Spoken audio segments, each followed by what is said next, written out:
இப்போ வந்து இந்த பழைய சாப்பாடு இருக்குது இல்லையா, இதில் வந்து நம்ம ஆனியன் வத்தல் போட போகிறோம். ஆனியன் கூழ் வடகம், வெங்காய கூழ் வடகம் சூப்பராக இருக்கும். செஞ்சு பாருங்கள். பச்சை மிளகாய் எடுத்துக்கோங்க, மிக்ஸி ஜாரில் போட்டுக்கோங்க. 4-5 பச்சை மிளகாய் காரத்துக்கு தகுந்த மாதிரி. ஆனியன்ஸ் வந்து உரித்து வச்சுருக்கோம் இல்லையா, அதையும் அப்படியே போட்டுக்கோங்க. கட் பண்ணணுன்ட்டு அவசியம் இல்லை, மிக்சிலேயே நம்ம நல்லா அரைச்சோம்னா நல்லா அரைஞ்சிரும். இதில் நிறைய வேலை இல்லை. இதில் பழைய சாப்பாடு கொஞ்சம் மீந்துருச்சுன்னா அப்படியே எடுத்து போட்டுக்கோங்க. இதை நல்லா அரைச்சிடணும், கூழ் பதத்துக்கு அரைக்கணும். நம்ம எப்படி கூழெலாம் செஞ்சு அப்புறமா வெங்காய வடகம் வைப்போமோ அதே மாதிரி டேஸ்ட்டில் இருக்கும். ஏன்னா வந்து இது முதல்ல வேக வச்ச பழைய சாப்பாடு தான் அது. ஸோ நம்மளுக்கு வந்து அதே சேம் டேஸ்ட்டே உங்களுக்கு கிடைக்கும். இப்போ வெங்காயம் அதிகமாக போட்டிங்கன்னா வெங்காய வத்தல், தக்காளி அதிகமாக போட்டோம்னா அது தக்காளி வத்தல், இதிலே பூண்டு வத்தல் போடலாம். புதினா போட்டோம்னா புதினா வத்தல், கொத்தமல்லி போட்டால் கொத்தமல்லி வத்தல், அவ்வளோதான். இதில் வேறு இன்னும் ஈஸியாக பண்ணலாம். உப்பு போட்டுக்கோங்க, கல் உப்பு. நல்லா அரைஞ்சி வந்துடும்.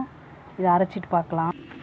நம்ம பார்த்திங்கன்னா இப்போ வந்து நம்ம அரைச்சி எடுத்துகிட்டு வந்துட்டோம். நல்லா கூழ் காய்ச்சி வத்தல் கிண்டுவோம் இல்லையா, அதே மாதிரி இருக்குது பாருங்கள். அதே கன்சிஸ்டன்சியில் இதில் ஆனியன் வத்தல் போட்டால் ரொம்ப சூப்பராக இருக்கும். ரெடி ஆகிடுச்சி. இதை மாதிரி வந்து மிக்சியில் போட்டு நம்ம ஒரு சுற்றி எடுத்துக்கணும்.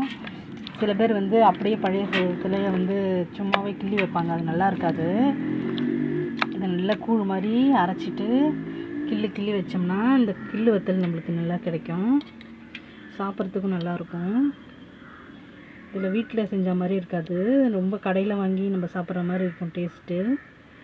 கிள்ளி வைக்க வேண்டியது தான்.